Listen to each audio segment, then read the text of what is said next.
Kita sering banget menikmati makanan atau produk sehari-hari tanpa tahu proses luar biasa di baliknya. Padahal, di balik satu sendok saus cranberry, sebatang coklat, atau secari kertas mewah, ada cerita panjang yang penuh inovasi, budaya, bahkan tradisi turun-temurun. Dari teknologi panen yang nyeleneh sampai seni kuno dari bunga gunung, dunia ternyata punya banyak rahasia keren yang jarang kita lihat. Yuk, kita jalan-jalan sebentar dan intip 5 proses unik dari berbagai penjuru dunia. Siap kagum? Let's go! 1. Panen cranberry. Kolam buatan dan mixer raksasa. Pernah lihat ladang cranberry berubah jadi kolam? Tenang, itu bukan banjir dadakan, tapi bagian dari trik panen super cerdas yang disebut wet harvesting. Caranya, ladang sengaja dibanjiri air hingga menutupi semak-semak cranberry.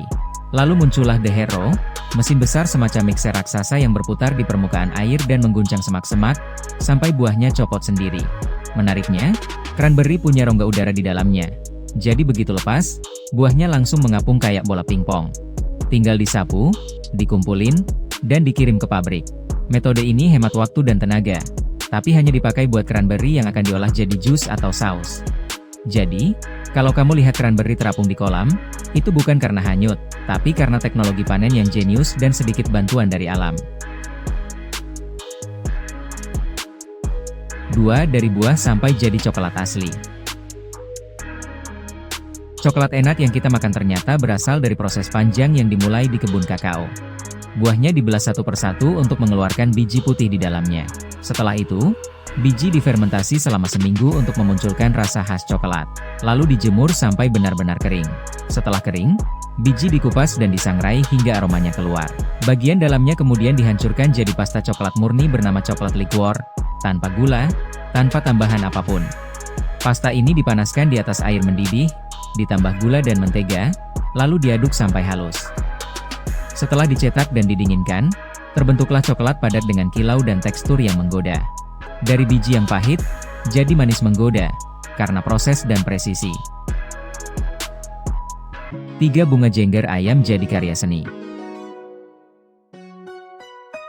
Di pegunungan Tiongkok, musim semi gak cuma soal bunga mekar, tapi juga waktunya panen huan-hua, alias bunga jengger ayam. Kelopaknya lembut dengan ujung merah muda pucat yang cantik banget. Setelah dipetik, kelopaknya direbus lalu disaring, menghasilkan cairan kental berwarna magenta. Tapi keindahannya nggak berhenti di situ. Campuran ini digabungkan dengan pigmen dari batu sinabar, mineral merah mengilap yang ditumbuk sampai halus. Campuran ini dilapiskan perlahan ke kertas secara bertahap. Hasilnya adalah gradasi merah alami yang klasik, lembut, dan memukau. Metode ini udah digunakan sejak zaman dulu buat bikin kertas mewah, yang sering dihias emas dan dipakai untuk undangan pernikahan, spanduk festival, sampai karya seni klasik. 4. Rahasia menanam jamur kuping kayu. Jamur kuping sering jadi pelengkap masakan Asia, tapi proses tumbuhnya ternyata nggak sembarangan. Dimulai dari pembuatan bibit yang dikukus untuk sterilisasi, lalu disuntik cairan berisi kultur jamur. Bibit ini kemudian dilubangi dan ditempelkan ke batang bambu yang ditancapkan ke tanah. Untuk menjaga kelembaban, karena jamur nggak bisa tumbuh kering, petani menggunakan sistem irigasi otomatis. Dalam 7 hingga 10 hari, jamur mulai muncul. Dan menariknya, satu bibit bisa dipanen berkali-kali. Setelah dipetik, jamur dijemur secara alami di bawah matahari, lalu dikemas. Hasil akhirnya ringan, kering, tapi akan mengembang saat dimasak. Tinggi nutrisi, kaya manfaat, dan prosesnya pun cukup futuristik untuk ukuran jamur.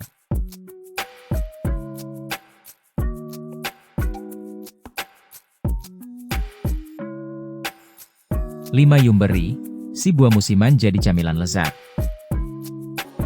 Saat musim panas tiba di Liangshou, Tiongkok, warga desa ramai-ramai panen yang mei alias yumberry, buah merah terang yang tumbuh bergerombol. Tapi buah ini nggak bisa santai.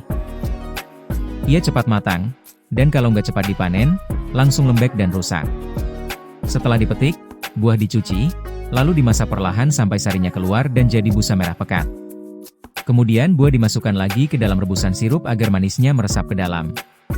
Setelah itu dijemur di bawah matahari sampai warnanya berubah jadi merah gelap. Di akhir proses, yumberry ditaburi gula, Menciptakan camilan manis asam yang awet disimpan tapi tetap lembut di dalam. Dari buah yang ringkih, jadi makanan ringan yang tahan lama dan menggoda.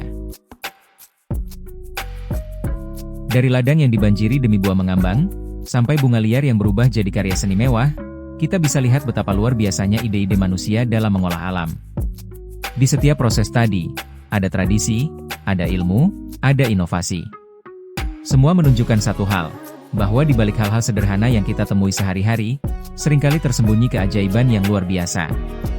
Jadi lain kali kamu makan coklat, masak sup jamur, atau lihat cranberry di kemasan jus. Ingat, di balik semua itu ada cerita menarik yang layak untuk dihargai. Sampai jumpa di proses-proses keren lainnya. Jangan lupa like, follow, dan share kalau kamu suka konten kayak gini.